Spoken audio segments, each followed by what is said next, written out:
I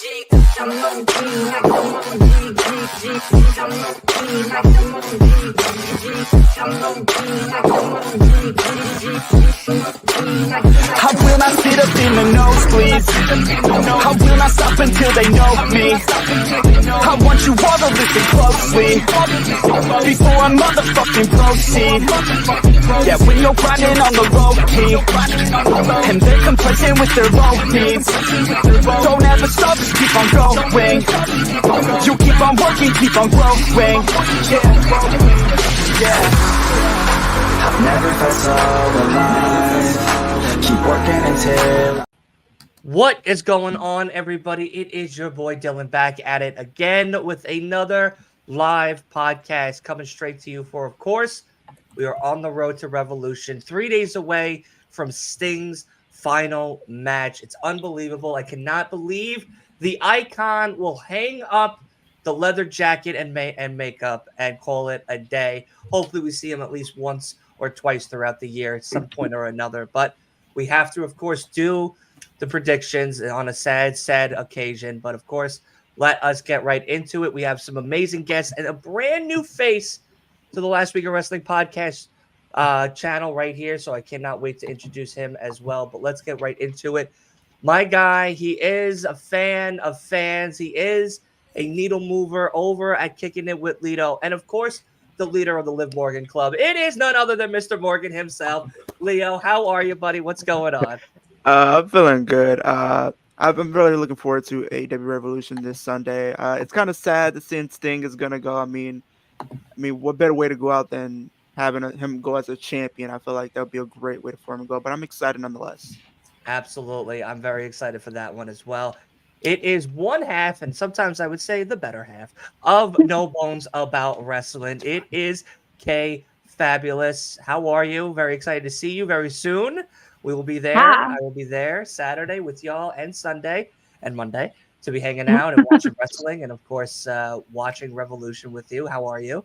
I'm good. I'm super excited for you to get here. I wish it was, I keep all day I've thought it was Friday, and then I realized it's Thursday over and over again, and I'm disappointed every time.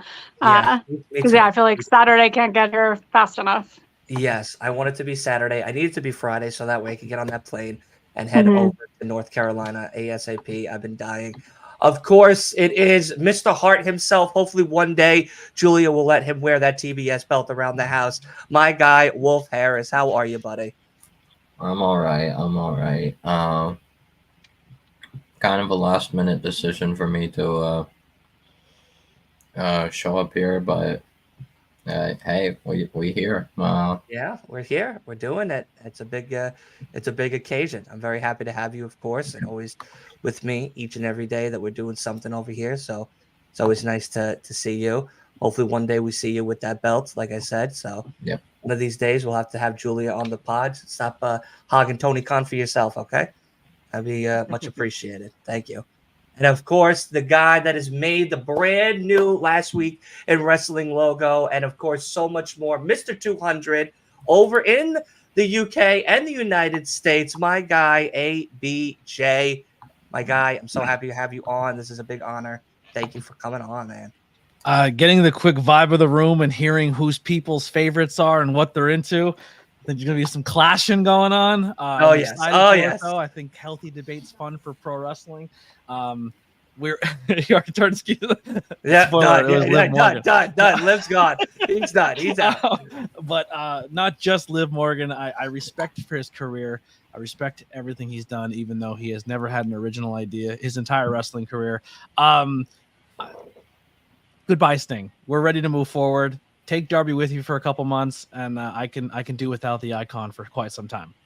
Yeah, I'm. In a way, it's a very sad departure, but of course, it is another departure we all have to unfortunately suffer as we do retire an Icon, WCW legend, WWE Mr. Of course, and none other now AEW guy in arms. But nonetheless, we will be getting to that sad match at some point of the show. But let's get right into it, guys. Last night was Dynamite, and before Dynamite, they canceled that big beefy man match to make it egg and cheese scramble match now back with Wardlow, back with Lance Archer, and Powerhouse Hobbs, adding none other than Brian Cage, Jericho, and Hook. And there's 2 more to come. We'll play a little fantasy with those Do not 2. check the Wikipedia if you want to avoid spoilers. What, they already put the spoilers up there? They already put the last 2 spots up there because Rampage and Collision were taped. Wow. And, okay. and they ruined the actual match on Wednesday. He started saying the match and it was something else, but then it realized the graphic said 6-man for Collision, and he started promoting it as it was the pay-per-view match. Yeah. Oh my gosh. Okay. Yeah. Well, we're I'll be going honest, to I'm play. going to tell you guys though, something I found on Twitter.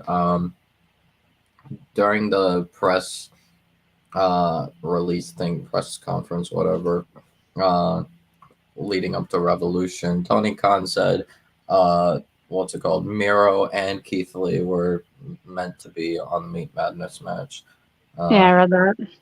And I'm like, why didn't you just say that from the beginning instead of saying like it's the triple threat and then now multiple people are injured and making us believe that like Is Miro injured, or is he playing the I don't want to lose card again? And that's why he's off That's TV? the thing. It's He the I doesn't don't want to wanna sounds lose. like Lord. he's in, at He least just doesn't from wanna what do it. Tony Khan is saying, at least both Keith Lee and Miro are not cleared to compete. Yeah. Well, he's not going to be like, I'm not letting him wrestle because he doesn't want to lose. Yeah. He's not going to say that in a press conference. Yeah. Yeah. But I think throwing his name out there kind of insinuates that it was supposed to be other people, but they're just not able to compete. Why didn't you just Yeah. make that graphic like? Why didn't They you? should have just Oh my kept the God. 3 in all Yeah, that's what I'm honesty. saying. It's not I Especially don't like since it. Keith Lee and Miro have not been on TV at all for 3 months. Yeah, well, Keith, the last time Keith was supposed to be on was World's End, but unfortunately, Yeah. due to an injury at a Like recent. Keith Lee, I get like okay, maybe you were planning on having him show up, whatever. Like Miro, That though, man does not belong on a pay-per-view. Do not put Keith Lee in my pay-per-views. Agreed.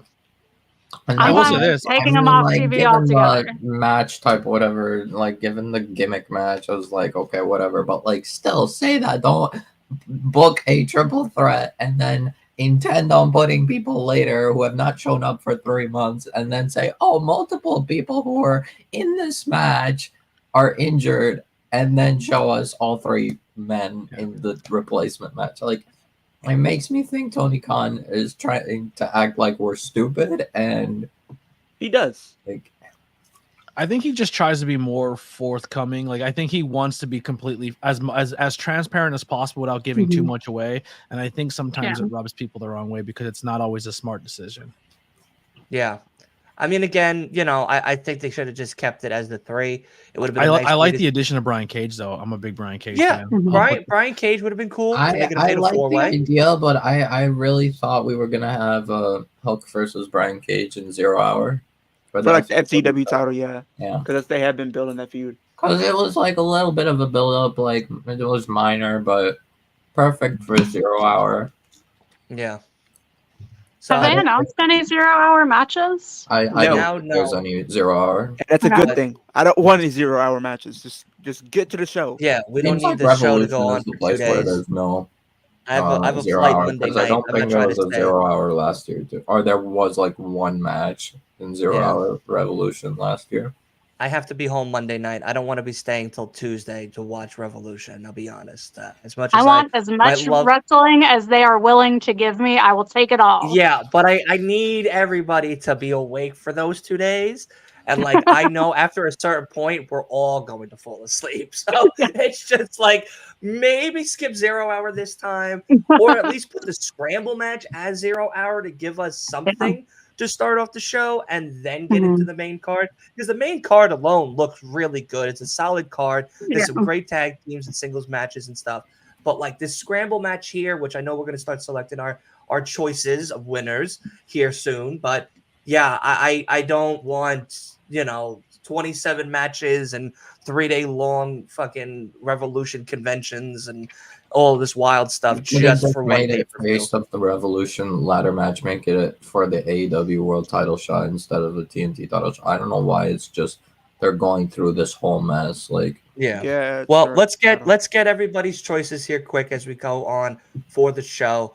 ABJ, we'll start with you, my guy. Of course, we have the choices selected. I know that they're spoiling everything else over on the internet because it's the internet and they always like to do that. But for who we got Jericho, we got Hobbs, we got Wardlow, we got Cage, we got Hook, and we got Archer. Out of those, who do you believe could be looking at their first or returning AEW championship opportunity? I think the storyline's pretty clear. I think it's pretty apparent, unless I'm seeing something everyone else is seeing. But it's got to be Wardlow. I feel like Wardlow, that's the storyline they're building to. Wardlow wins the world title. Adam Cole turns into what Wardlow hated in MJF. Keeps that story going. Yeah, absolutely. I absolutely agree with that answer. Kay, we'll go to you now. Who do you have for this non-Meat Madness match now? I'm calling it. I also have Wardlow for the exact same reasons. Like I think any other person winning this would be shocking to me, Yeah. and also a stupid choice on their Yeah. part. Because if they want to pretend like Wardlow's in the world heavyweight title scene, then they need to have him prove it by winning this. Because he has not sold me on the fact that he's ready for the title. Right. Understandable. I like that. Wolf, my guy. Wardlow, there's Wardlow. Wardlow, you already know. Already there's answered. Done. no All right. other winner. Like, Yeah, I'm agreeing 100% with this choice as well for everybody. I'm already Leo. dealing with. I also got Wardlow too. I think it just makes all the sense in the world to give it to Wardlow. Like, I don't see anybody else win this. If I had to pick anybody else, I would say Hook just to be a shock pick here, like a dark horse in this match. But I gotta go Wardlow on this one. Yeah, and like ABJ said, and like everybody else is stating too, my pick is also Wardlow. I think the promo kind of set that tension of him Imagine going how into everyone the- would freak out if Jericho. Oh Lord. Yeah, I mean, It wouldn't shock me. yeah, Don't do that. Don't do that. after last night, nothing shocked. Don't do people, that. Don't do it. But People would we'll probably see. riot.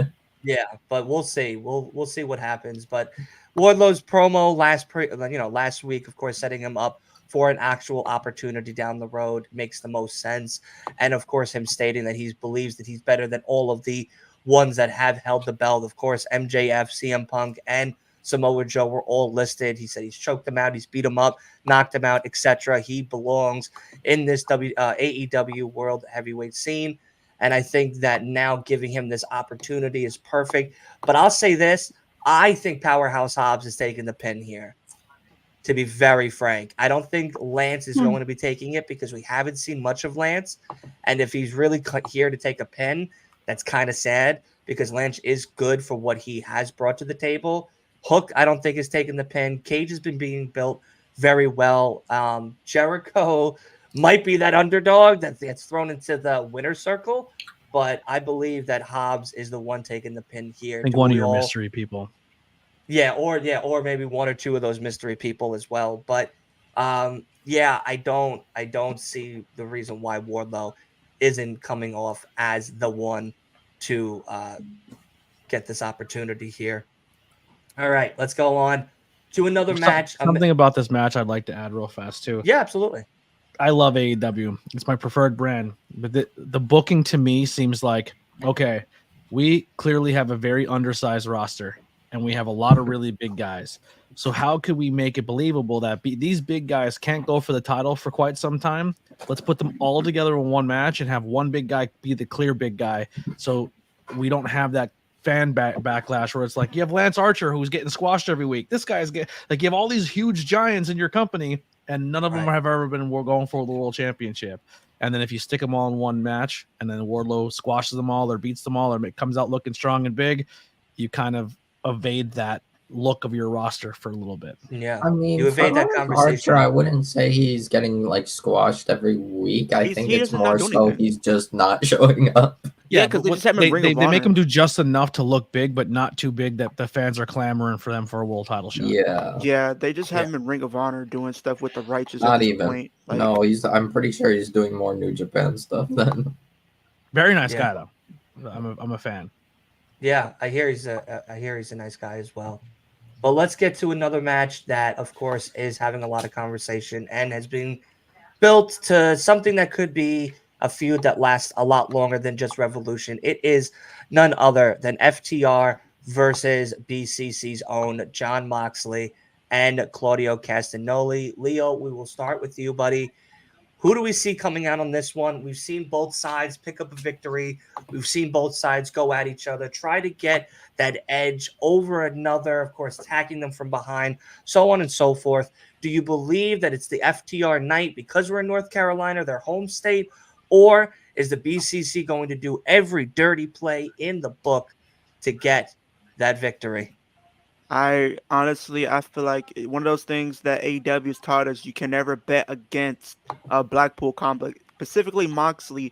To be specific, I feel like over the last two pay-per-views that I've seen, he's kind of been taking losses. I feel like what better way to kind of restart as a reset for him is getting a win on the pay-per-view. I realistically think whoever wins this match, in my personal opinion, should be next in line to compete for the AEW tag team titles. And honestly, I don't want to see FTR, as good as they are, go after the tag titles again right now. I want to see Jon Moxley and Claudio get their opportunity for those tag titles. So if that's going to happen, if I'm going to see that happen, they got to get the win here. Okay. Wolf, what do you have to say to this? I also have Moxley and Claudio winning here because as great as a tag team as FTR is, and given the setting that it's like the place they're at is very like important to tag team wrestling, I still think Moxley and Claudio do need this win a little more. I know it sounds crazy for me saying that Moxley needs a win like ever, because not really he doesn't, but I do think just to get this thing rolling and give it a little more momentum, I think it's better for BCC to win here. Okay. I like that. Okay. Do we have BCC as well, or are we going to pick FTR being in North Carolina? Well, in my heart, I pick FTR, but with my brain, I pick Jon Moxley and Claudio Castagnoli. So I'm going with the brain. Yeah, I think the brain is the winner on this one. Yeah.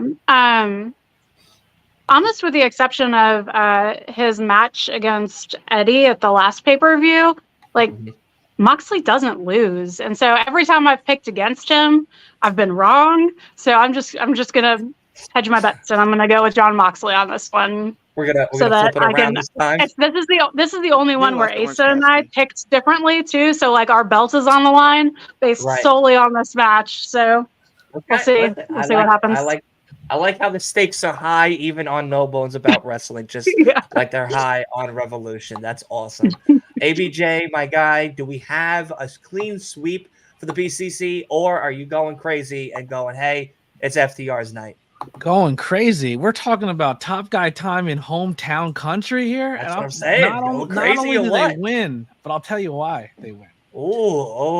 Mox is that guy right now where I think his mission statement is to continue stories. I don't mind taking losses in big type situations. He's done it for Cassidy and he's going to keep doing so.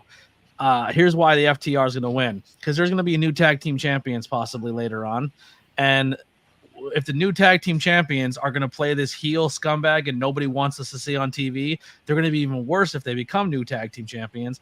And then the best way to set off their tag team title run and their champions and the people they beat, because everybody wants them to be the next champions, you have them squash the FTR, because FTR has always had their number and now they're EVPs and they control the booking. Ooh, see, now that's not a bad play there. Wait till we get to the tag titles opportunity. Yeah, listen, we I'm got a lot of crazy matches here with a lot of crazy. I'm gonna say why I have to see FTR versus Young Bucks again, even if it's for a title, for whatever. The squash should not be in that sentence. I don't think it's going to be a squash. It's not going to be a squash. They are going to beat FTR, and that's how I beating FTR. Okay, whatever, I get it, but squashing, no. But this tonight's matchup, or that Revolution matchup, is going to be, I feel, BCC or FTR Briscoe-esque gore, blood, beat the crap out of each other. There's it's gonna be a mess. They are going to go hard in the paint. It's gonna be out of control. Yeah. I also have a possibility.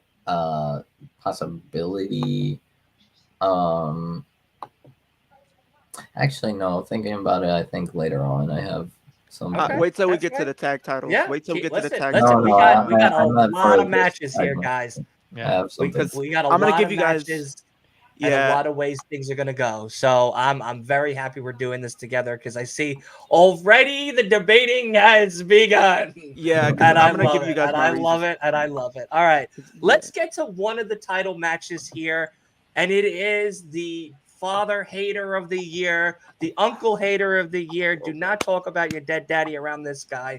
It You don't. is Papa Christian Cage and Danny Garcia. Of course, I'm a New Yorker, so I'm going to say Danny Garcia finally takes away the most precious thing that holds Christian Cage's gimmick together and his ego and everything else that is, of course, this patriarchy clan that he has. But ABJ, are you agreeing, or do you think the father hater of the year is coming out with another dub and it's saying, nah, this is mine? Listen, I'm gonna say something bold. I'm gonna say something brash, and I'm gonna say something controversial. I wish All right. my dad was no longer with us, so I can Yeah. claim Christian as my own. I can. No which is very, chance. very No exciting. chance Christian loses this title. I personally love Daniel Garcia. I think he is the future of AEW. I think he's insanely talented. I've got to see him on the independent scene for a very long time. But Christian retains the title. There's more to some stories going on with Christian, and I think that story still has some legs to it. And Christian cannot lose that title because he's one of the most entertaining things on TV right now. Listen, you didn't speak anything but facts on that one. I will say that he's definitely entertaining. And listen, my dad unfortunately is not here, but Christian is for me. So he is, and I knew Poppy as well. I have to get that T-shirt. Kay, do you believe Poppy Christian is and still will be the, of course, champion in the TNT game, or is it time for Danny Garcia to bring that gold home to New York? I think Daniel Garcia is bringing the gold home. Yeah, all right. We got one for DC, baby. I don't think Christian needs the belt. Like, I feel like his gimmick is strong enough and he's a strong enough character and people hate him enough that it doesn't matter if he has that belt or not. Like, I think there's reason enough for people to keep going after him without having the gold be the thing that's drawing them in. I feel like his story with Adam Copeland can continue without the belt being a factor. And Tony Khan said in January that 2024 is Daniel Garcia's year, so I'm going with that. Okay. What if like it. the story isn't Christian and Adam Copeland? It's Christian Nick Wayne.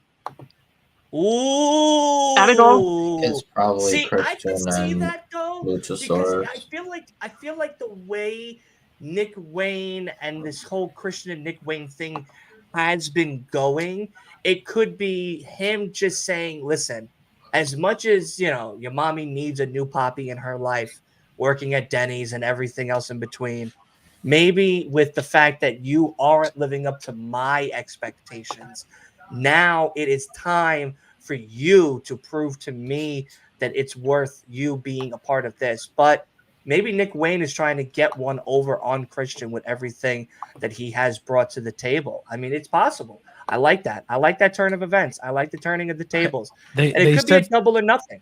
There was a post that was put out there a while ago that was said that AEW are trying to get, but I think it closed the East-West Connection trademark name. And that is, if you're not on the independent scene fan, the East-West Connection is Nick Wayne and Jordan Oliver, who's another fantastic independent pro wrestler. They have been backyarding together since they're 15, 14 years old. It's a new Rockers, but there's two Shawn Michaels on the team. They're both that good. And I think if that was a trademark name and they're eyeing that up or looking for that, and I see Christian and then I see Adam and I see, okay, foes at first, but then we want them back together at some point. And I think they would be great heels together. And if you're building Nick as this guy and Christian has him under his wing, and then he brings a friend in and we have that new age tag team versus the old school tag team, that's what I'm hoping out for. I don't know how realistic that can be. But I think Christian and just working with Nick Wayne and Adam Copeland's been doing all those matches where it's open challenges and he's taken on even more younger talent. Like, I think their mission statement is we're going to use our abilities to put over the younger guys. And that's why I said, I don't know if the story goes through Christian and Adam. I think Nick is going to be the end goal there. Mhm. Well, I like it. in that I like case, it. I probably wouldn't see.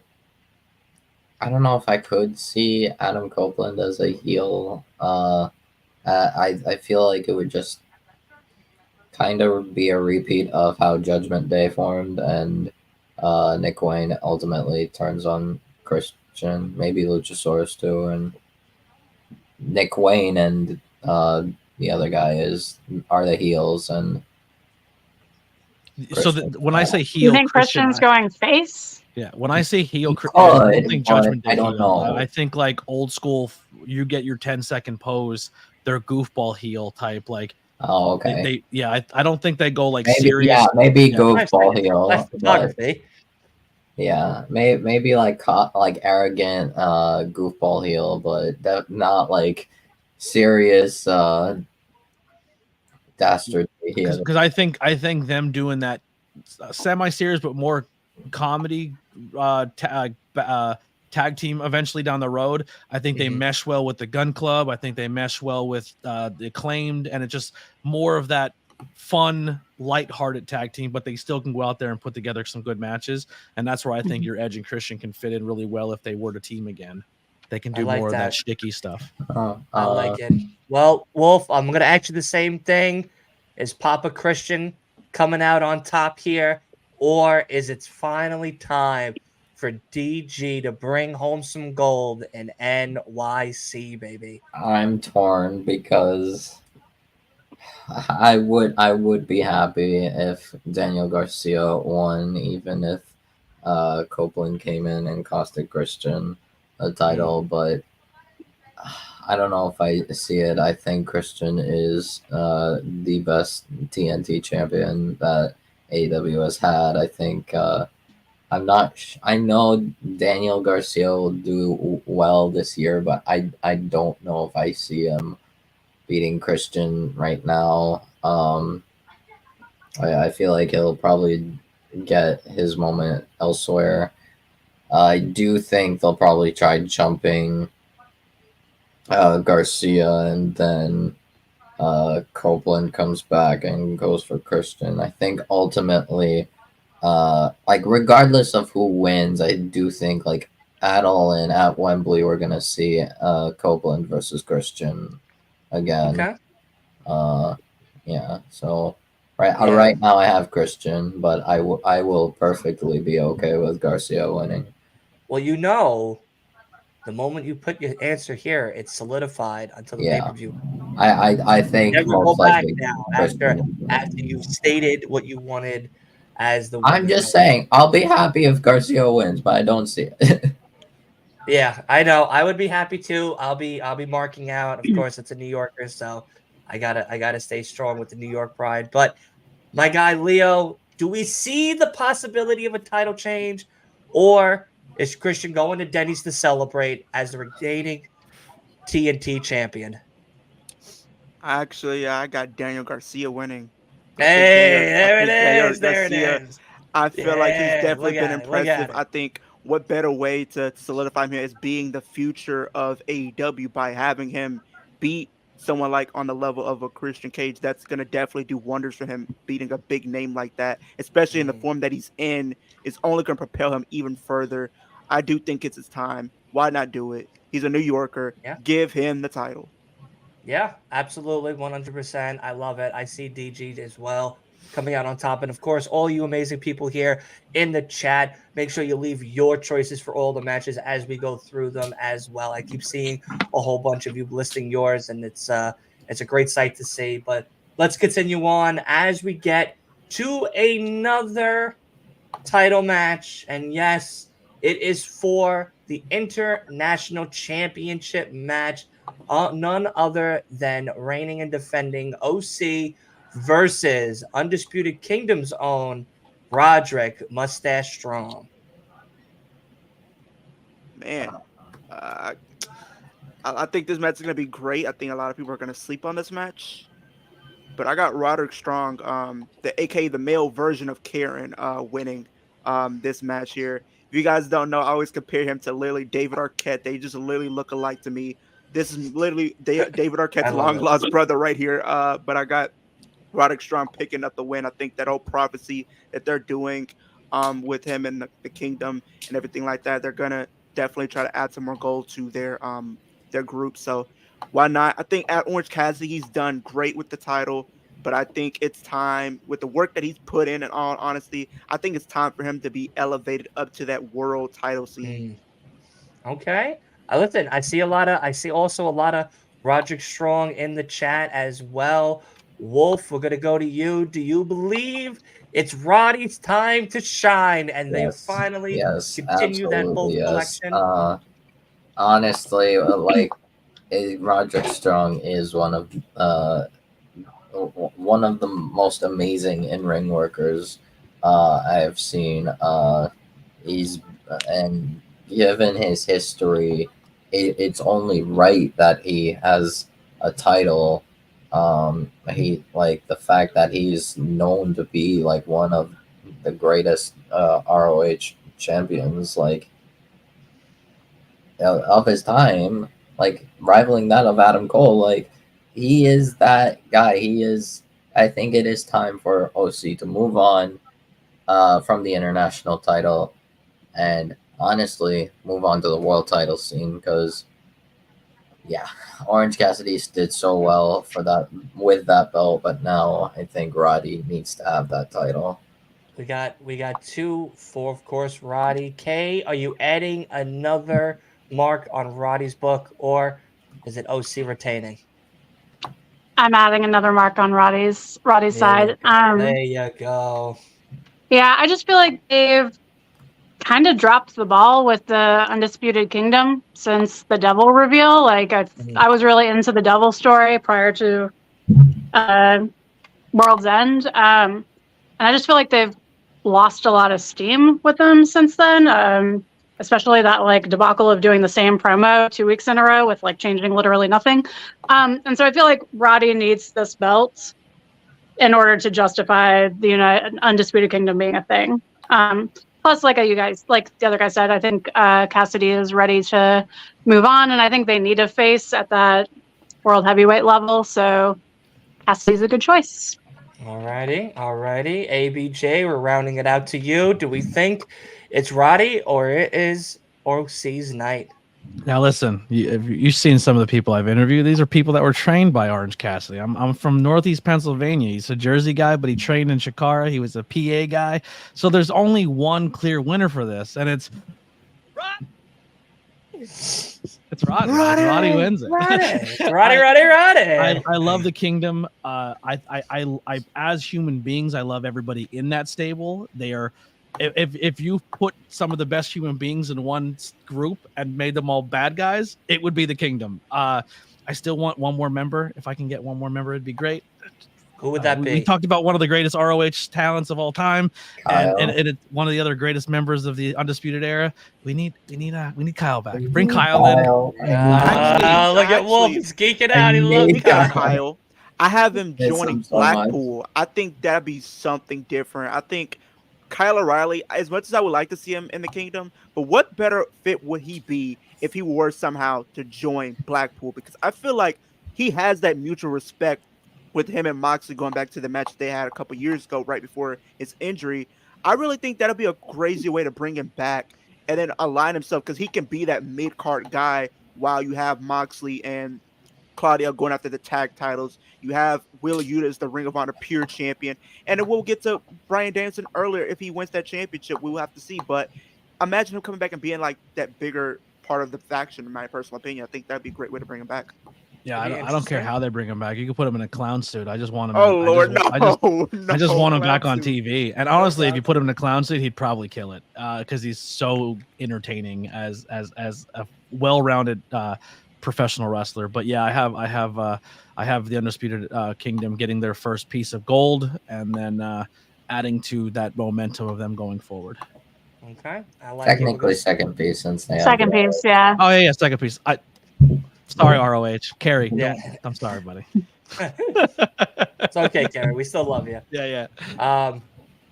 All right, so let's get into another match. We're gonna go now to the other division, the women's division side of things, and of course, unfortunately, this is the only women's match, which we've always talked about how there should be more than just one. I wish coming. there was one more.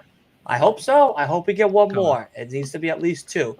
Two per Well, pay-per-view. not this pay-per-view, but more women being showcased is coming soon. Yes, I hope so. I really do. I think it's been being teased, and it's looking like a good tease. But let's get into the Toni Storm, Deonna Purrazzo match. Of course, it is for the AEW Women's Championship match. AB, do you believe it is Toni retaining, or is she going to have an actor meltdown and lose to Deonna Purrazzo? This is one of those matches where I don't care who wins, and not because I don't care. It's because I like them both so much. I think Deonna is such a good addition. Like I know everyone's clamoring for where Sasha goes or Mercedes Moné and where this person goes and that person goes. But I think if you need that diamond in your rough for your company, Deonna was the prize. And I think AEW landed a spectacular talent by bringing her in. But I think the Toni story is too strong. I think the merchandise sales are there. I think the character development's there. We got new names coming with your Sashas and your Mercedes and your returning haters and Britt Bakers. Like the women division is gonna get stacked real soon, and I think Toni still needs to be on top of that division when it starts to grow. Okay, I like it. I like that answer a lot. Kay, do you see Toni? Do you see Deonna? Who do you think is coming out on top? Unfortunately, there has to be a winner, even though these women are 5 out of 5 master classes. Yeah. I don't want to imagine a world where Toni Storm loses. So I'm saying she's winning. She is like the best thing I've ever seen in women's wrestling as far as storyline goes and character development and character work. Yeah. And just everything they're doing with her, I think, is perfect. And so, yeah, I think Toni's winning. But I have really enjoyed this feud, and I hadn't seen Deonna before she joined AEW, and I think she's awesome. Yeah. Which I think she was a definitely needed addition to the roster. Absolutely. No, I agree. I've been enjoying Deonna a lot as well. Wolf, are you going to be the man with madness picks tonight and say it's Deonna's night? Oh, look, he's in the black and white right now. I love it. I love it. I love it. Or are you going to say it's Toni's night and she's retaining as well? There's the shoe. Listen, you better pick right because there's the shoe. I'll be honest. I would really want Deonna to win. Yeah. However, I do think Toni Storm retains. Yeah, Deonna has been so amazing, so impressive. I definitely enjoying what she provides for AEW. She's like everyone said, a massive addition to the roster. However, I do have Toni Storm retaining here, and after the match, Hayter returns and confronts Toni. Uh-oh. Toni Hayter in London is the money match. Yeah, that is the money match. Yeah, I think that's what we're gonna get. Jamie Hayter versus. I hope so. That's one that I might have to fly out to because like the only other person I could really see, what's it called, Jamie Hayter like facing at Wembley would be like Mercedes, maybe. Yeah. I'm not gonna say Saraya because no, Saraya can't wrestle. I'm sure Saraya will be on Wembley because hometown, but home country, whatever. But please no. Listen, we're picking. This is why we do these podcasts, man. That's why we do these predictions. I understand that we were supposed to get Saraya versus Hayter at Wembley, but last year, but please no. We can live without it. Absolutely. Leo, we're rounding it out to you. Is it Tony's night to shine, and we're gonna all have to watch out for that shoe, or is Deonna Purrazzo coming out with a bang and taking that AEW Women's Championship? I have Tony Storm winning. Like she has literally, in me, my personal opinion, this might be a hot take. She has the best character in AEW combined. Where if you say the men's or women, she has the best character. Like literally, like my personal opinion, I really feel like they might tease some stuff here, possibly for the future of like her reign. I could see a situation where there's a miscommunication between Tony Storm and Mariah May to potentially set things up for a match between the two in the future. But I think Deonna is going to come close, but not close enough because she is going to get screwed over by not Mariah May. She's not going to screw her. Luther's not going to screw her, but a debuting Camille from NWA. I really feel like she is definitely going to show up. They have been teasing that she's been heading to AEW, a former NWA Women's Champion. She held that belt for over 800 days, literally. So I really feel like you have her come into the division. She could definitely be like that true powerhouse in the women's division. I think they're kind of lacking that true powerhouse, and I feel like she could definitely fit the bill very well. That's a bold statement. It's a bold statement. Seeing Camille would be very, very interesting to see in North Carolina. I will have to. If you're gonna go, if one person's leaving your company, what a great way to putting another one in, and that could be a match where a big debut can happen, and I can see them doing it at Revolution. Yeah, absolutely. I agree with that. Leo, we're going to stick with you as we get into another title match. A lot of these matches now are all going to be for titles, as we all know, but let's get to the one that's been a little bit controversial in some ways, more than none. It is Eddie Kingston's Intercontinental Crown Championship, three-belt reign, whatever we're calling it nowadays, versus the American Dragon himself, Bryan Danielson. Of course, we saw Danielson and Kingston last night in a six-man, and Kingston unfortunately got knocked out. He was choked out. Goodbye and good night, Eddie. But is that going to be the same result that we see come this Sunday, or is Eddie still coming home with all three belts?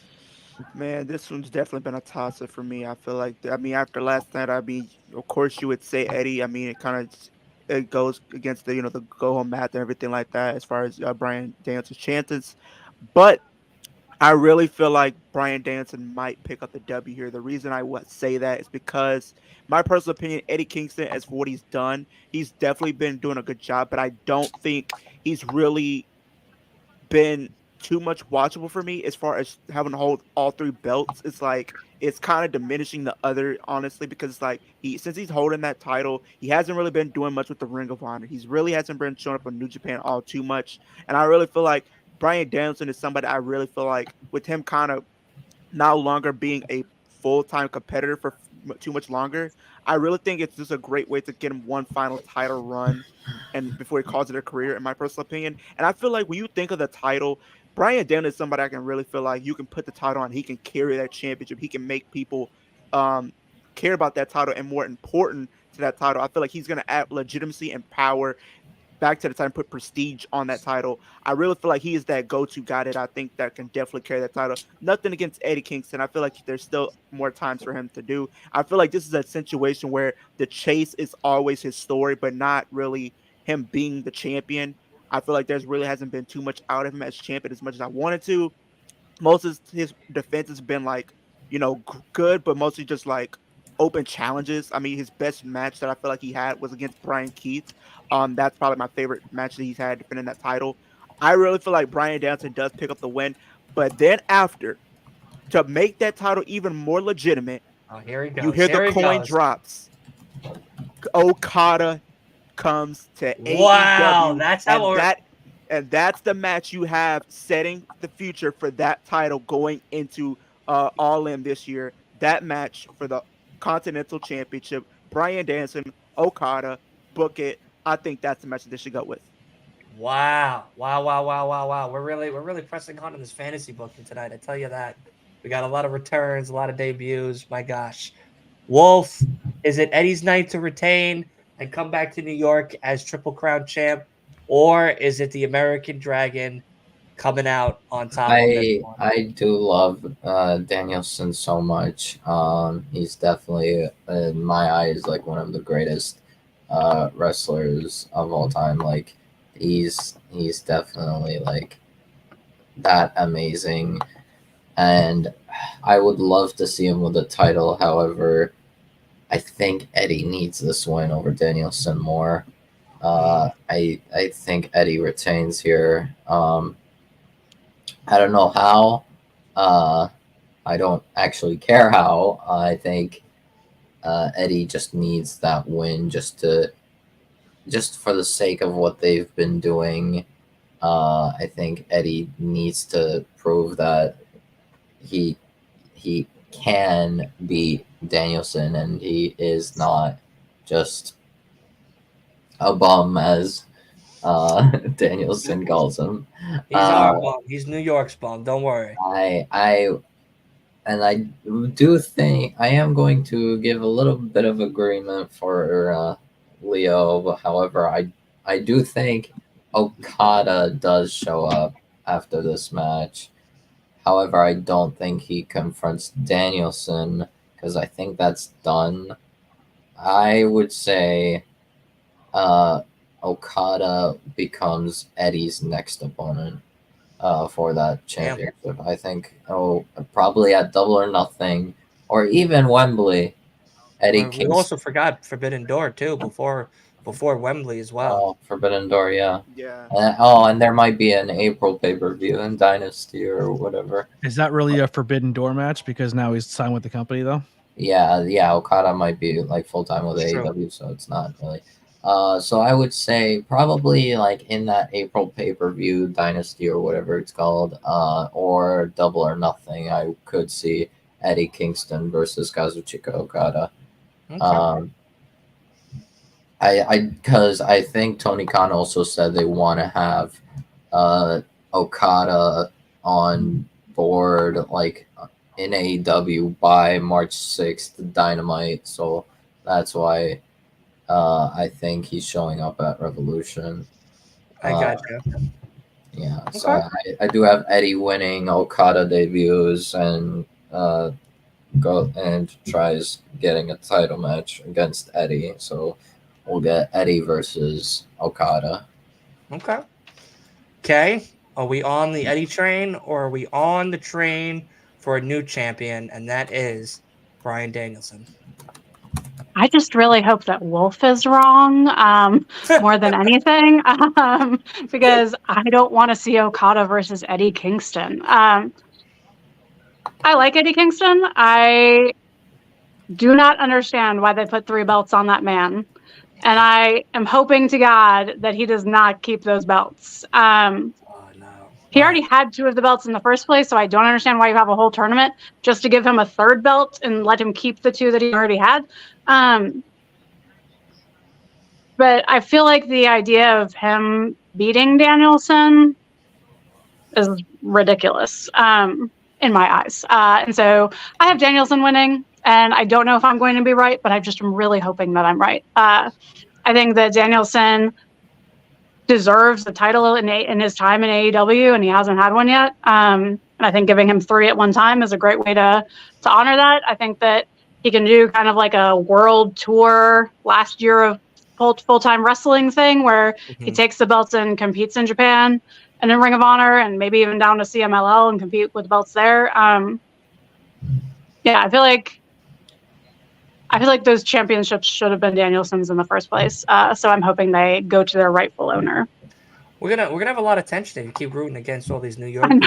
people. I'm rooting for Danielson. We're gonna have to separate ourselves for some of these matches. I feel like that. Yeah, definitely things. It seems like they kind of like booked themselves kind of in a corner because like I think a lot of people were happy when Eddie won the New Japan belt because he definitely deserved the title and he fit that kind of style and everything.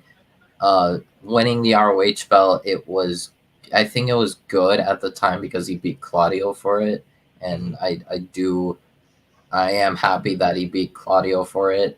And while I am happy that we got Moxley versus Eddie and I was satisfied with that match. I don't know. Yeah, it definitely was weird. They could have just did that instead of like having this whole tournament thing. I got you. Like, I mean, ultimately, I am like satisfied. I was satisfied at the moment just because I feel like having Danielson versus Moxley when we've already seen it, and I don't know. I feel like it would have been like just not a great idea. I don't think people would have really wanted to see that. So like, yeah, this kind of the Continental Classic kind of ruined. That kind of like was weird, a mess just all around. Because while it did get people like Brody King, like Roosh, like Daniel Garcia, like all these people more TV time, I do feel like we should have done a little bit differently. Yeah. Yeah, I liked the I'm not shitting all over the Continental Classic. I liked the Continental Classic. I liked the idea of it. I liked most of the execution of it, but just the end result kind of the end result. Yeah. We put in a new story, and it was like, okay, now we're presenting a new problem. Yeah. Yeah. ABJ, do we believe it's Kingston's night to retain, or is it the American Dragon coming out on top on this one? I think Danielson made it very clear he's not interested in any titles. He just wants to work matches, which makes me believe that he's probably doesn't want 3 in one shot. Yeah, and they still haven't been really clear if these 3 titles are now one title, or does he have to defend does he defending all 3 separately? Like when he goes to ROH, it's for that ROH title. There's not really a clear path of what those 3 are. They going to be merged to one title? We don't really know yet. It hasn't been really talked about.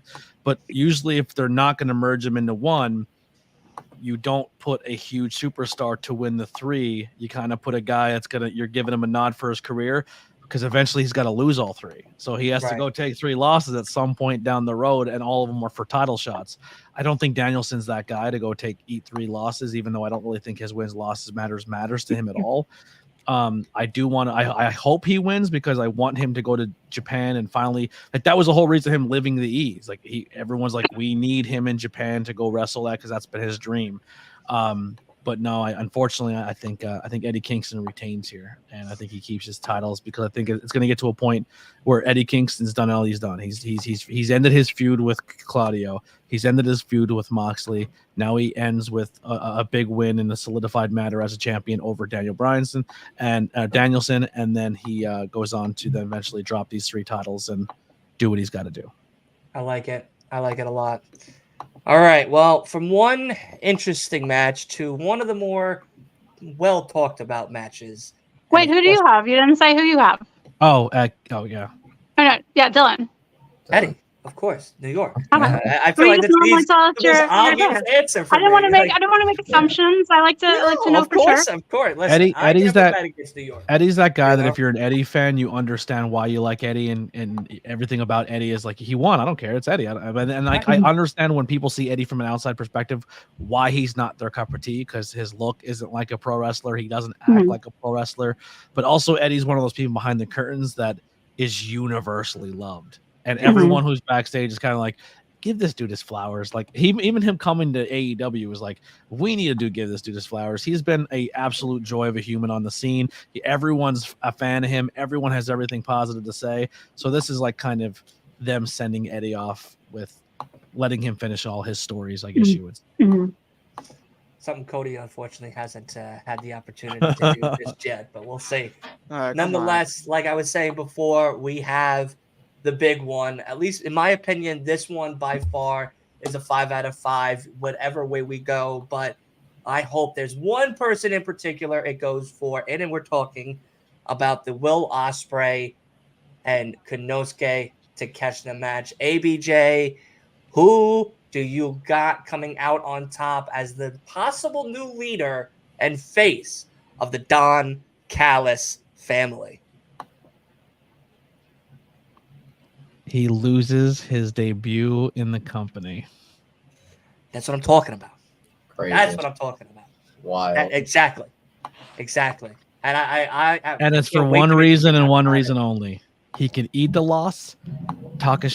We all know Ospreay is going to get any matchup in that company he wants at any point in time. All you have to do is pull the trigger. But Takeshita is good. He's really, really good. And that's a huge win for him. And it's the best way to get Ospreay out of the Don Callis club. He wins. It's hard to book him out of it later. Ospreay does not need a posse. He does not need a bunch of people around him. He's got to stand on his own. He's a superstar to do so. The only way I can see Ospreay losing, and then the Callis family beat him down after.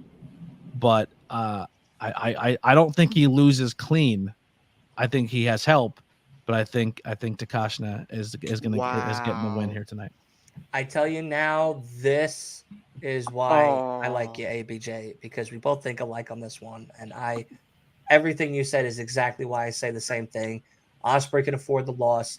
He doesn't. Could you imagine Callis cost Ospreay his debut in the company, like the Heat? I mean, that's even bigger. They would hate him. Like they would hate him more than they already do now. Yeah. And on top of that, like you said, Takeshita is one of those guys that from New Japan, now on the United States TV scene and in AEW, is such a gem.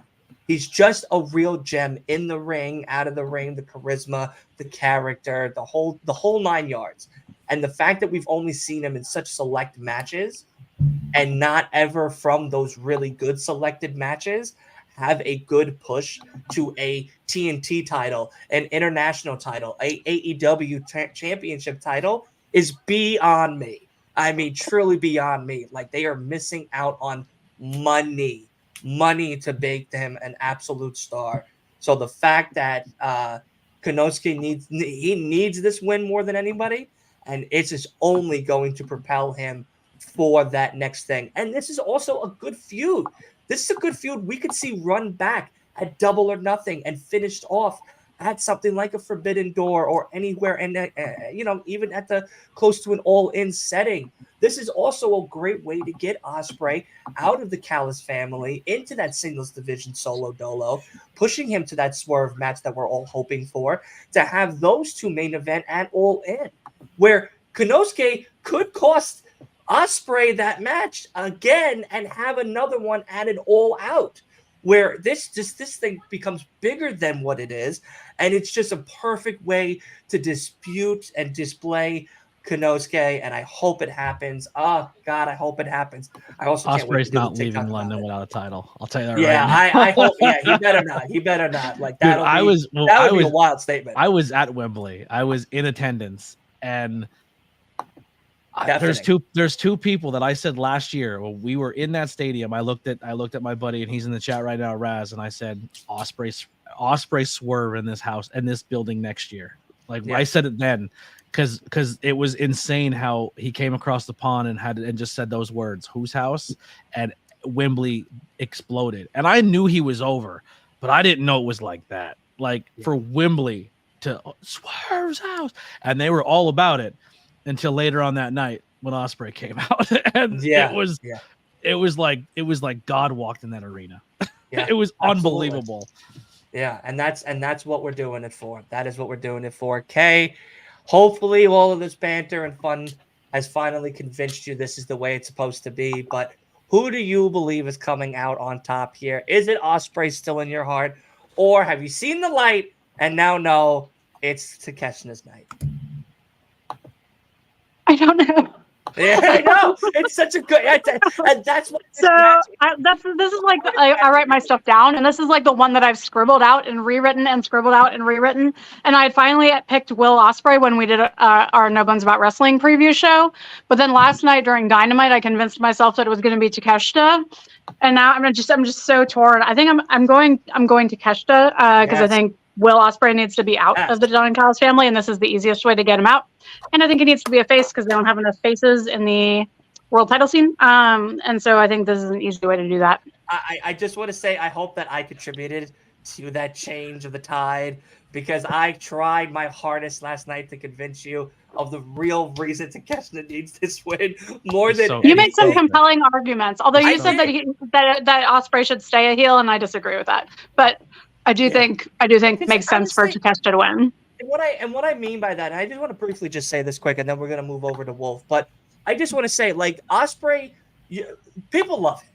Like no matter if he's a baby face, no matter if he's a true heel, they love him no matter what. And the same goes for Swerve. Swerve could be that baby face. Swerve could be that heel. It doesn't matter. They love Swerve. Like they love Osprey. So to be honest, it doesn't matter where he is. If we want to label him as a heel, if we want to label him as a baby face, it doesn't really make a difference. Osprey alone as a whole package is an elite performer. Same with Swerve.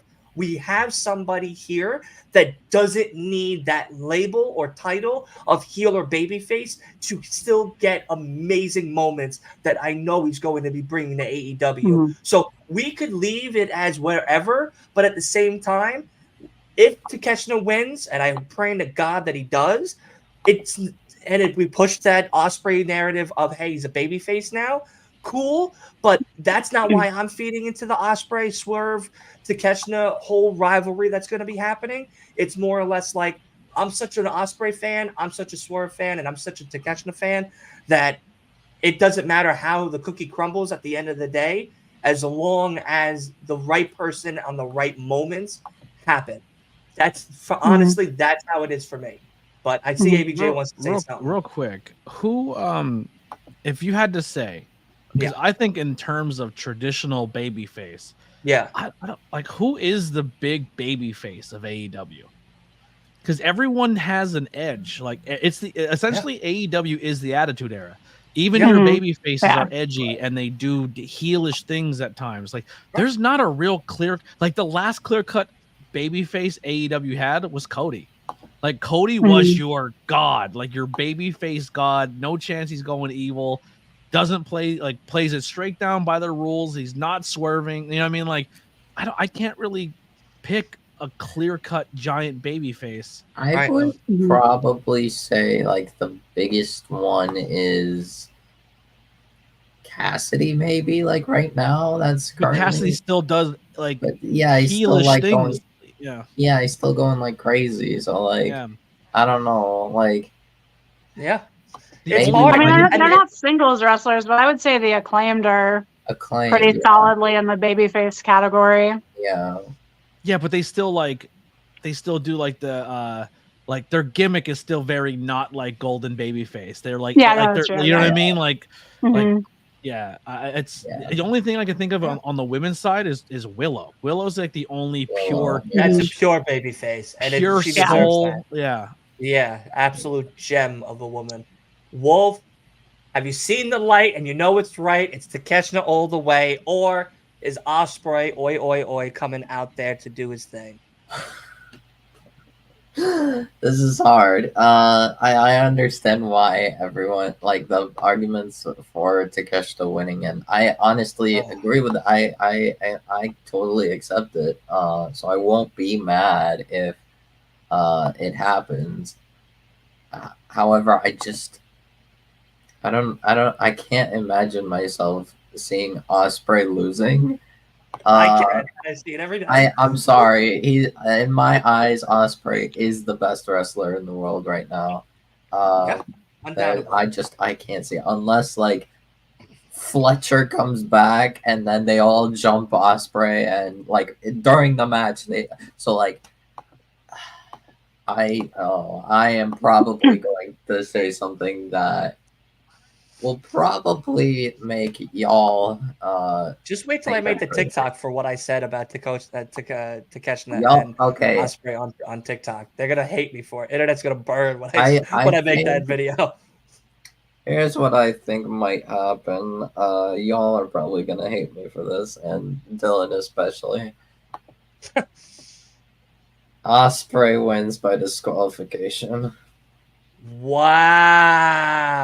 You're doing that WWE booking. Yeah, that's a WWE. They all dump him. They all or Callis gets caught. That's a Monday Night Raw main event right there. Callis gets, or probably Callis gets caught and attacking Osprey, and then ref hits the bell, and then they all jump him. then I don't know, probably. I'm calling you. I'm calling you if it happens. I'll be like, I know you had this script. I always knew you had this script. I don't know why you didn't say it to us feel like earlier. that's the only way I could see things happening. I don't know. I mean, it could happen that they all go crazy on him and somehow maybe there's a rough bump, but and Takeshita gets the Ramen Reigns win. Roman Reigns treatment. Oh man, we're gonna shout Yeah, him out a but- little later. But you got Osprey. I okay? Listen, it's I got Osprey. no matter how whoever you pick, this match is going to be This 5 is out going of to be the 5. best match. This of is the night, going to be probably. 100% the best match of the night. Yeah. By far. Leo, what do you have to say? Is it Takeshita's night or is it Osprey's night to main?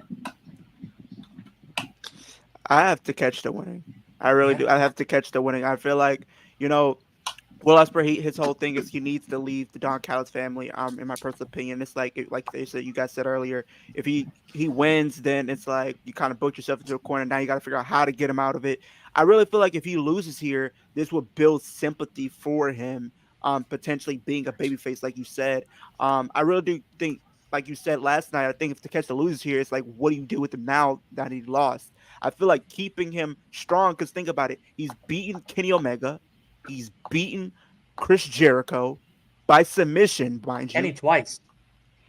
And in a now week. adding Will Ospreay to the list. That's a big 3 right there that he's beaten. Like, I Yeah. feel like if you have him beat Will Ospreay, that is going to propel him up the card even more, because now you can definitely put him in like that Continental Championship title picture. Like, if Eddie Kingston loses, don't be surprised if Takeshita is the one to beat Eddie Kingston. Now that, I think that could be interesting, because whoever's babyface is a champion, they're gonna probably, and as a singles champion outside of the world title, of course, I think they're definitely gonna lose their title to Takeshita. Let's be honest. Let's be honest. Like, if Orange Cassidy by a miracle retains, he's losing it to Takeshita, and whatnot. But Takeshita has to pick up the win here. It's his night.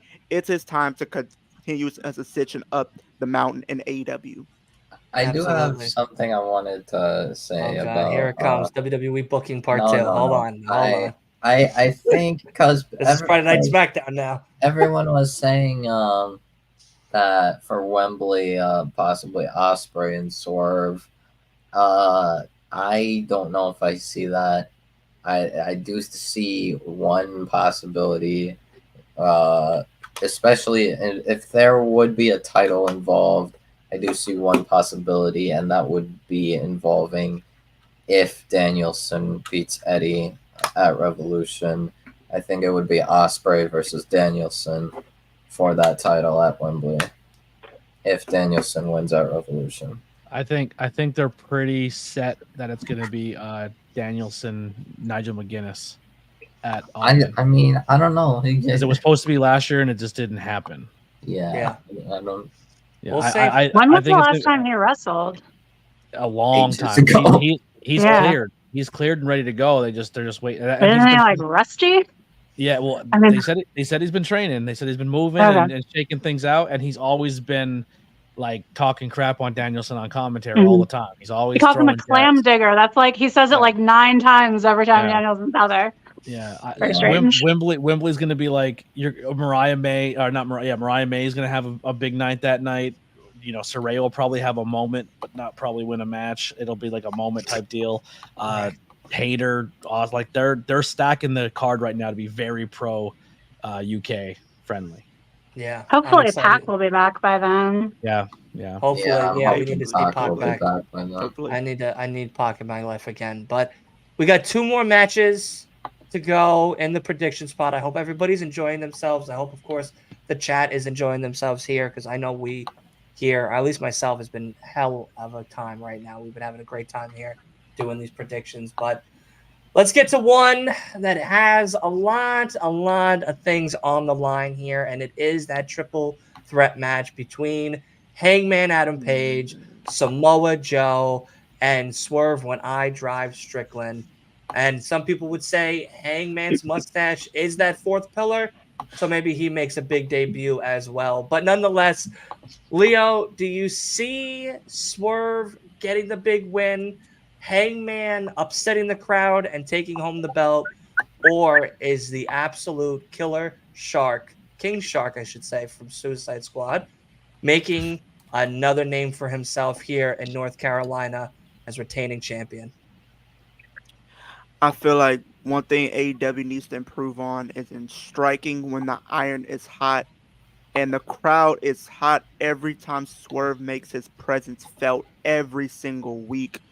Like, the time is now, and that's why I have Swerve Strickland winning the AEW World Championship. What bigger way to shock the crowd by having him win that title? I feel like Joe is one of those type of talent, like, you can take the title of him and it won't really do too much to his character. I feel like Hangman Adam Page has been that guy that's been a thorn in both of their sides. I feel like he's definitely going to be the one to take the pin here.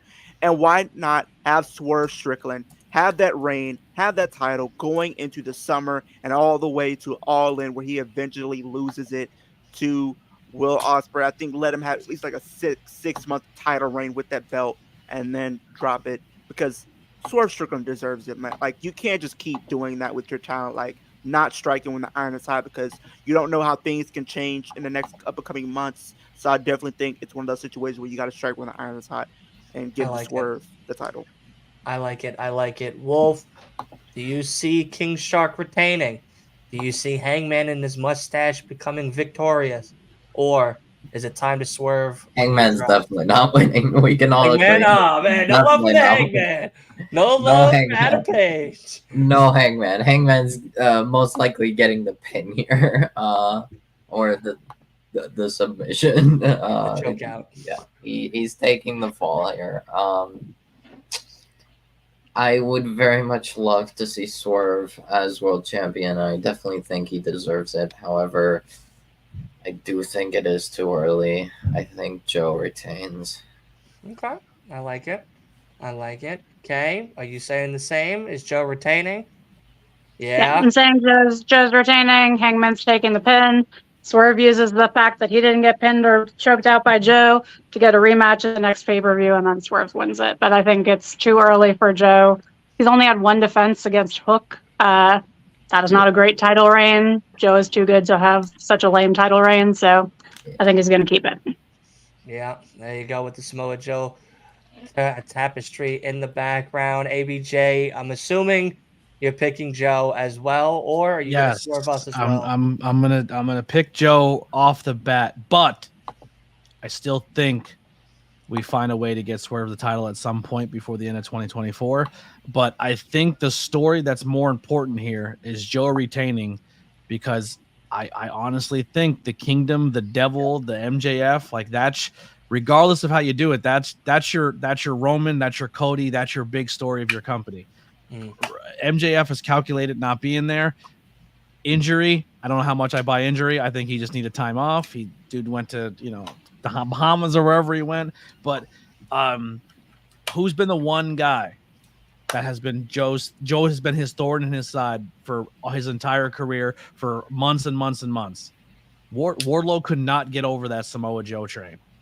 He wins that battle royal earlier. He's now your new number one contender. There's history between Joe and Wardlow. He just beat every big guy in the company. There's one big guy he didn't beat.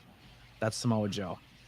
All right. Okay. I like it. And I think the Wardlow Kingdom, Adam Cole wanting the world championship handed over to me, I think that story is more important right now than because Swerve's hot with the crowd.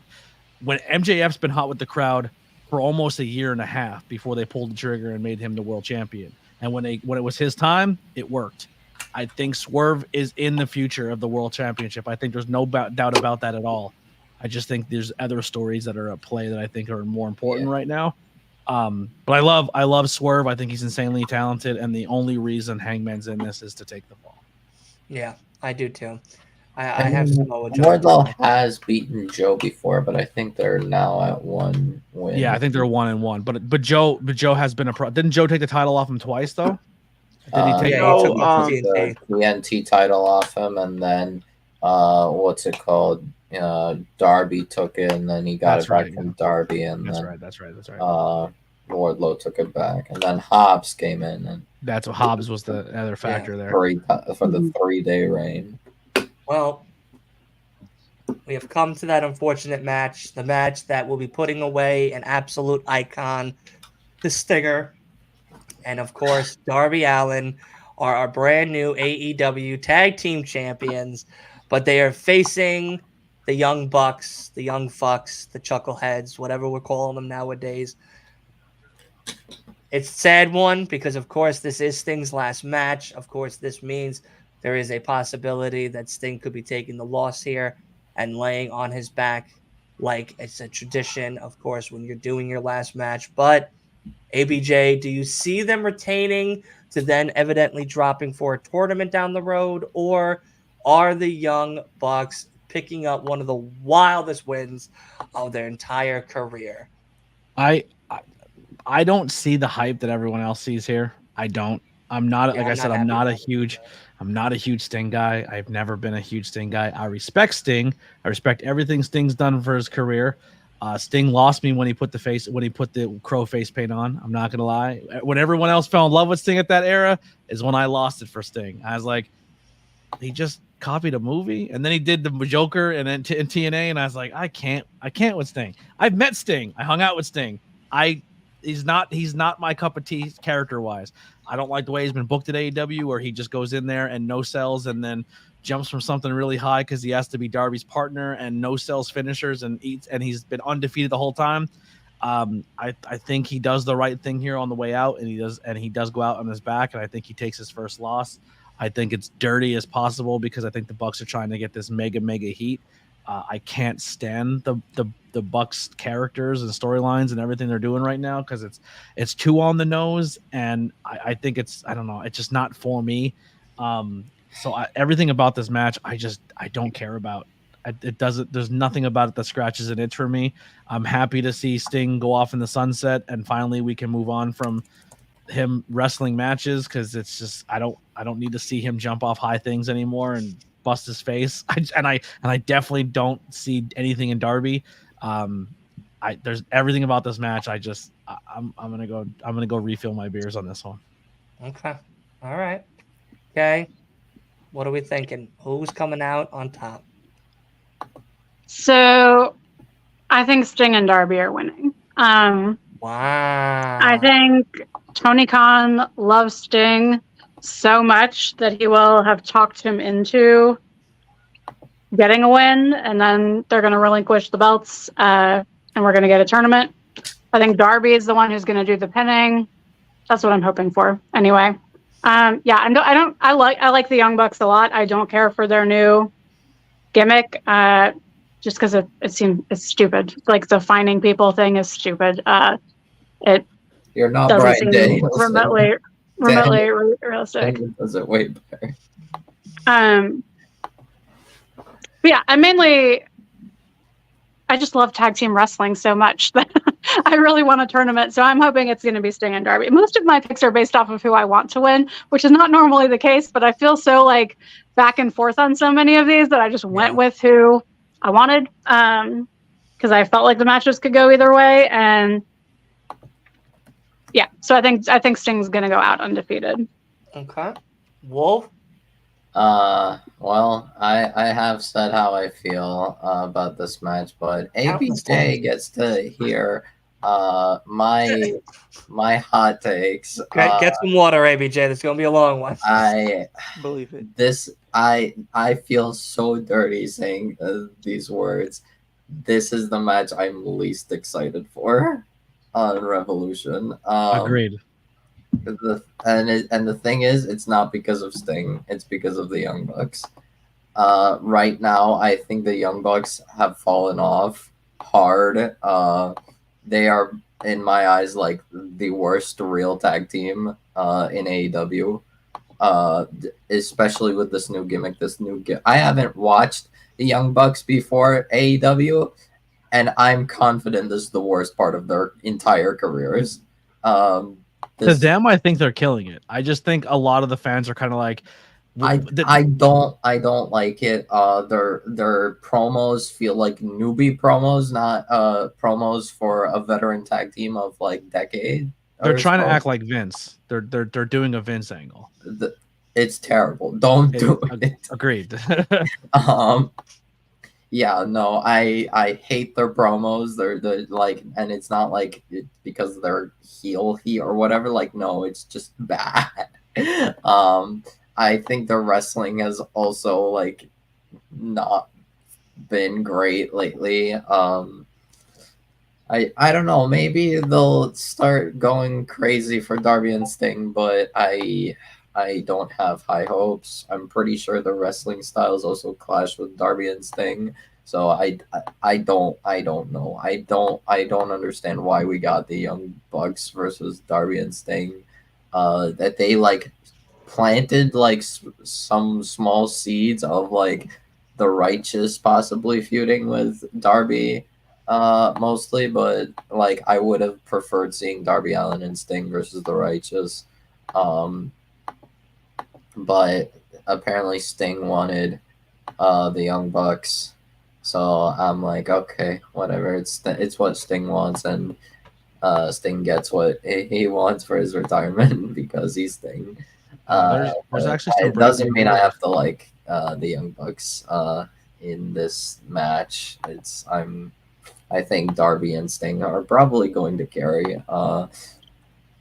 Yeah, so now that I'm done ranting about the Young Bucks, Yeah, can we get to your pick? I hate saying this. I think the Young Bucks are winning. I'm so mad about it, but I don't have confidence in Tony Khan not letting Young Bucks win. I feel like we're gonna see Young Bucks win as much as I don't want to see it. It's I all will right. be We are begging back. for them to drop the titles as soon as possible. Yeah, it could We be do our have some bad. breaking news in the world of wrestling right now. What's up? TNA has just officially announced they have a new signee. Alex Hammerstone. Hammerstone is officially in TNA. Wow. Hey, Dylan, I was just about to say that. And not only that, he's facing Josh Alexander at TNA Sacrifice as well on March 8th. Oh my God, Wow. I'm missing it. And I don't know if that's the announcement, but Speedball Mike Bailey said he has a big announcement as well in a half hour. So I'm keeping an eye on that one to see what he puts out there. Yes, I do know he just please. announced he will be facing Nick Nemeth at Bloodsport Mania weekend. Yeah, that ought to be a great match Crazy. between those two. But Leo, Did you see his real quick side note? Did you guys see his match with Elias on the scene? No, I haven't. I haven't Crazy, yet. like Really? crazy. Yeah. Well, I mean, Okay. Speedball's a god right now. He could Yeah. wrestle a broomstick and Well, it'll be that's fantastic. what we talked about on our pod about No Surrender when we watched him and Trent Seven in the tag match against the System. Against the Rascals, and they were, just unstoppable. Mike Bailey is just unstoppable. I saw him wrestle at House of Glory, and I got to talk to him for a little bit. And besides being just a nice, genuine dude, is his ability with him and Swerve in the ring was something I need to watch one more time. Like him and Swerve in the ring was probably one of my favorite indie wrestling matches that I've ever seen in such a short amount of time that I've seen some indie wrestling. So Yeah. I 100% agree. But Sorry Whew. for the derailment. no, it's okay. We do that a lot here, so it's all good. It's all good. We're notorious for it at times, mostly. But nonetheless, Leo, my guy, what do we have for this one? Is it the Chuckle Bucks or is it Sting and Darby?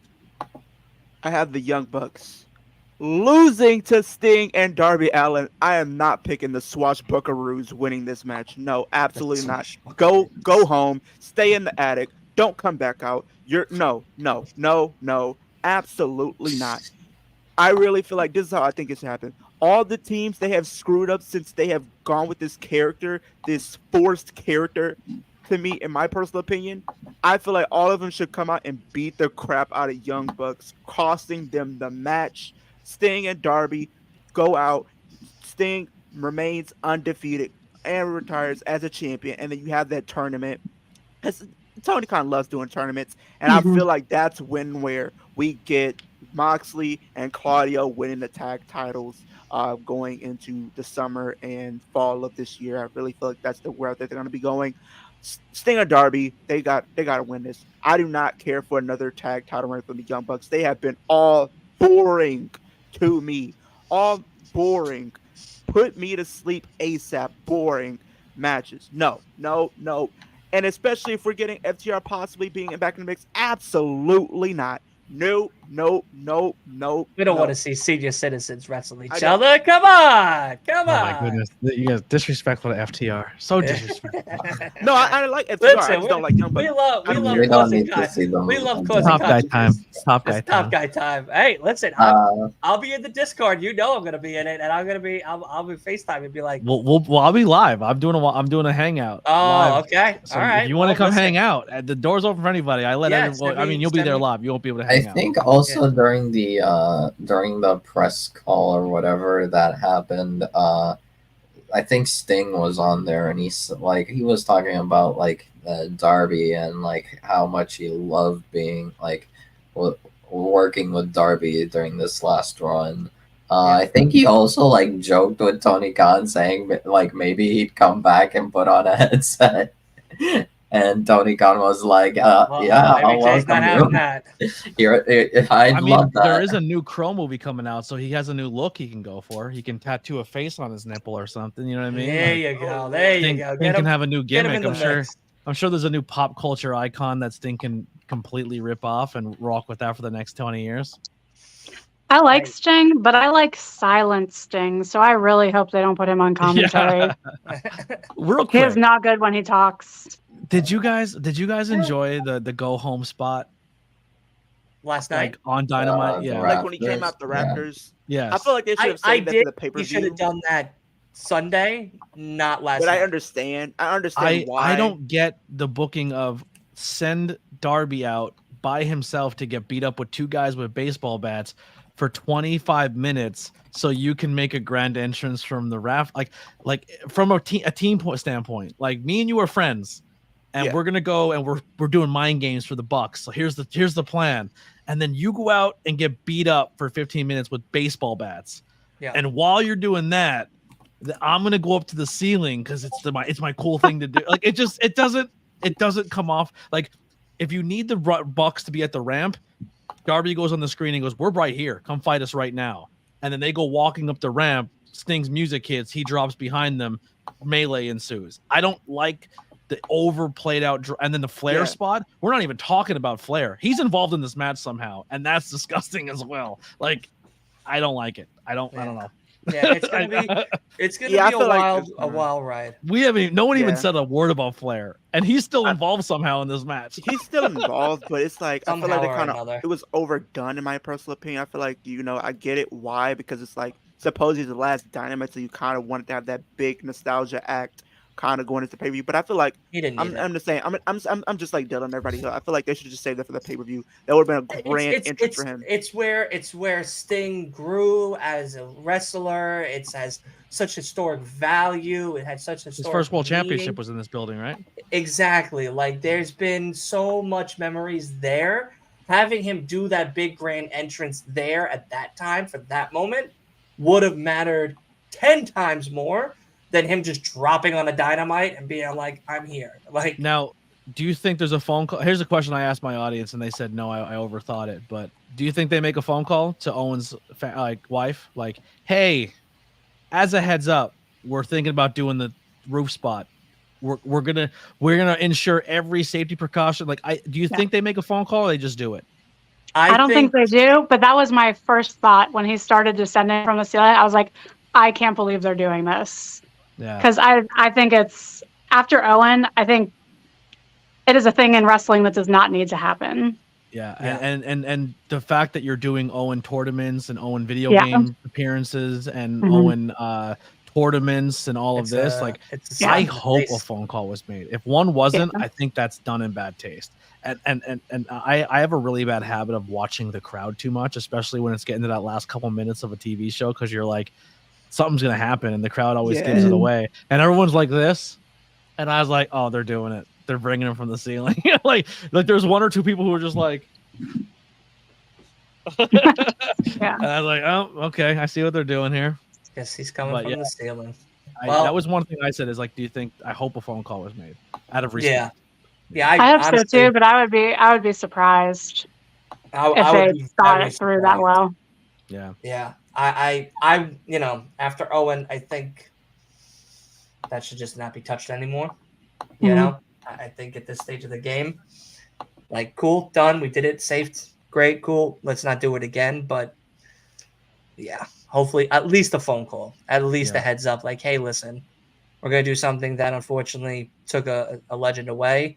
You know, A legend we honor highly, and that highly. a legend that you don't even allow his name to be used in this world, and you trusted us enough to use his name and his likeness and everything about him, and you Yep. won't let him be in Hall of Fames, and you don't let him be in video games or his likeness being used as a pro wrestler, and you Yep. trusted us as a company to do that.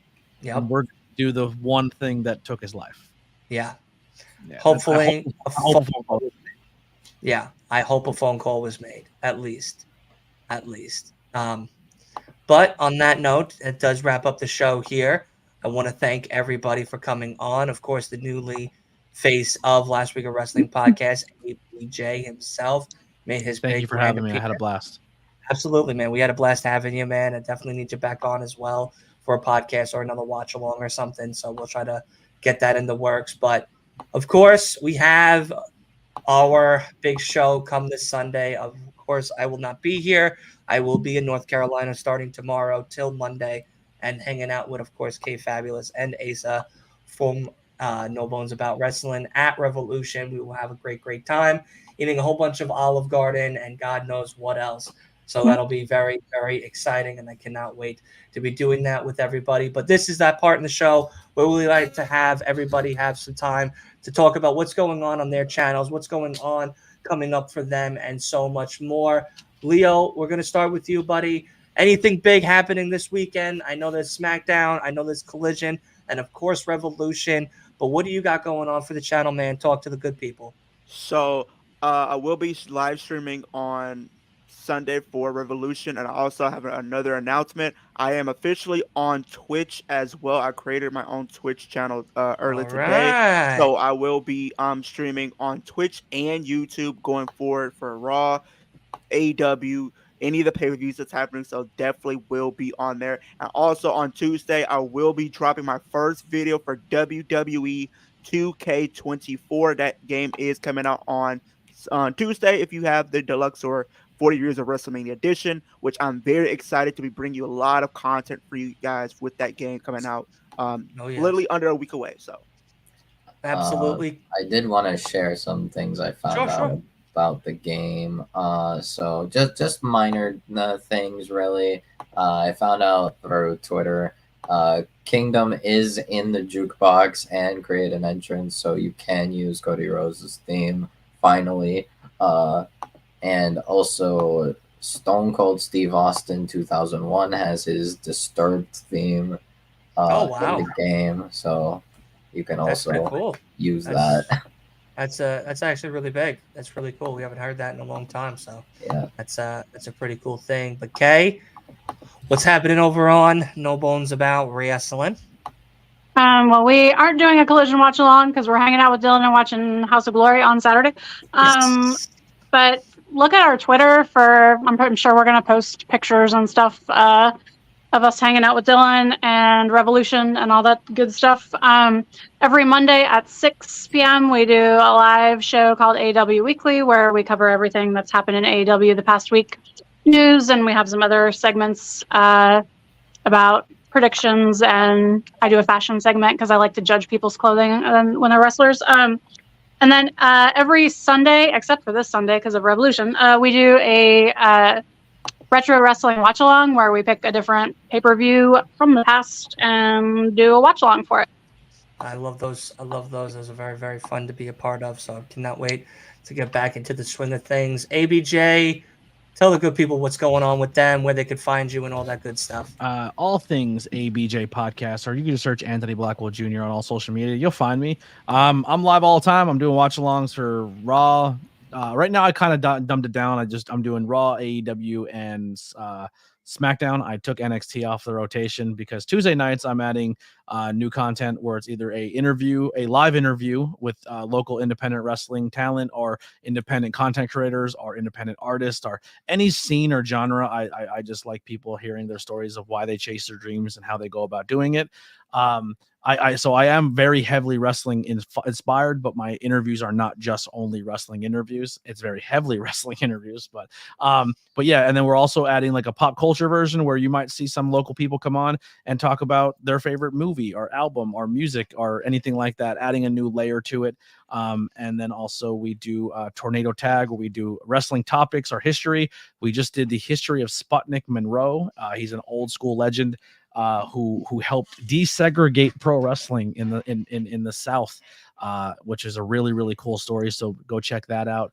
And I think this Sunday we're doing a watch along of not a watch along, but a review show of WrestleMania 15. Last time it was in my home state, Philly, Pennsylvania. We're watching WrestleMania 15 in preparation for the new appearance at Philly once again. But yeah, Lots of content. Just check me out. I'm on the quest of 1K. I think I just hit 920 today, and I'm really, really close to monetization with watch hours. So any support would be amazing. Absolutely. And of course, you could find his link, like Wolf's, like Leo's, and No Bones About Wrestling down in the description. And of course, this podcast, like all of our other podcasts, Prediction Pods, and so much more, is also available over on Spotify, on Apple Pod, and all of their links are clickable and usable over there as well. So do not fret, all you audio listeners. You too can go and find ABJ Kicking It with Leo and No Bones About Wrestling over there too. So make sure you hit that subscribe button, turn on post notifications for all of us. Let's get ABJ to 1K. And of course, let's keep on growing together. Absolutely, buddy. Thank you again to ABJ because he made this really cool logo that is now the new logo of Last Week of Wrestling Podcast. And of course, it's the Mark himself. It is that MJF Burberry in the background. I love it. I love it. I love it. It's a great, great thing. He made it in a whole bunch of other different colors and stuff as well, which I have, which hopefully will be displayed on future shows. And especially if you're a New York sports teams fan, he just got you covered. Yeah, I mean, literally got you covered on every sports team in New York, from the Nets to the Knicks to the Mets to the Yankees to the Jets to the Giants. We're covered, baby. And of course, the greatest and only tribal chief that we acknowledge here in New York, none other than MJF. Willow Nightingale. Well. Oh, sorry. Willow Nightingale for the Queen. Absolutely. Willow Nightingale for the Queen. But king-wise, it is MJF by a landslide. But nonetheless, of course, thank you all to hanging out with me today. Thank you, of course, to all my amazing guests and everybody in between. The amazing chat. Let's go through that list real quick of all these new people we got in tonight. Thank you so much. Of course, we got Roz. We got Toy Hunter. We got none other than Steven Chambers. We got C. Henry. We got, let's see here, Tori. A lot of ABJ community showing up. A lot of ABJ Thank you guys stuff. so much for stopping by and supporting this channel. Absolutely. Thank you. Seriously, it does mean a lot. Young Phillip, Over the Top Talk, DM221, Willie Does Wrestling, my boy out there in Canada, making his big name over on the TV scene as well. And SWAGM, of course. Bio is also in here as well. Thank you so much. And Eric is in here as well. Eric Douglas, thank you again. You always are showing up on all these watch-alongs and stuff that we do here. Thank you again to everybody. Next time we will see each other is Tuesday, because we are going to be doing a review of Revolution. Myself and some others will get together and talk about all of what has happened at AEW Revolution and so much more. We go back to the AEW Dynamite watch-alongs every single Wednesday. There's that big, beautiful belt right there. Put it on. There you go. There we go. Let's get that. Let's get that out there. And, of course, we are going to be doing a TNA watch-along, I believe, this week, plus Collision. Yes, Collision is back on our watch-along schedule this coming week when I come back. A lot to talk about. Make sure you hit me up on social media because, of course, I will be posting a lot of content from Friday to Sunday to Monday, really, of all the things that has happened over in North Carolina. It's my first trip out of Long Island by myself, so I'm very excited Very excited for this one. And of course, let's put that big, beautiful belt up there, ABJ. If so, this is not, sorry, AEW, this is not official. This is made by Ruda Entertainment. I interviewed him. He's a custom belt maker, and he can do replicas as well. You will get this belt for the fraction of the cost you would get if you bought it at the AEW show, and I promise you it's just as good, if not better. Very thick plate, the whole nine. This was given as a gift. I don't collect belts or own belts because they're too expensive, but if you want to get belts really, really nice for a budget, he makes belts for like local wrestling promotions and all of that, so they're not just ones you're going to buy and they're going to be chintzy. Like, real matches and real wrestling companies use his belts, but Ruda Entertainment. So if you're looking for that beautiful big gold, there it is. Okay, I like it, and we might have to put that in the description as well, so people can check that out as well. But thank you to everybody. We shall see everybody Tuesday for another Last Week of Wrestling podcast. So make sure you hit that post notifications, turn them bad boy on. And, of course, subscribe to all of us, please, so that way we can keep making amazing content for y'all. See you all Tuesday. Happy Revolution Day and happy, beautiful weekend. We'll see you all next time. Start to feel like I'm dreaming, man, should have seen that look on my face. But I'm so low-key, I'm an anonymous G that I left no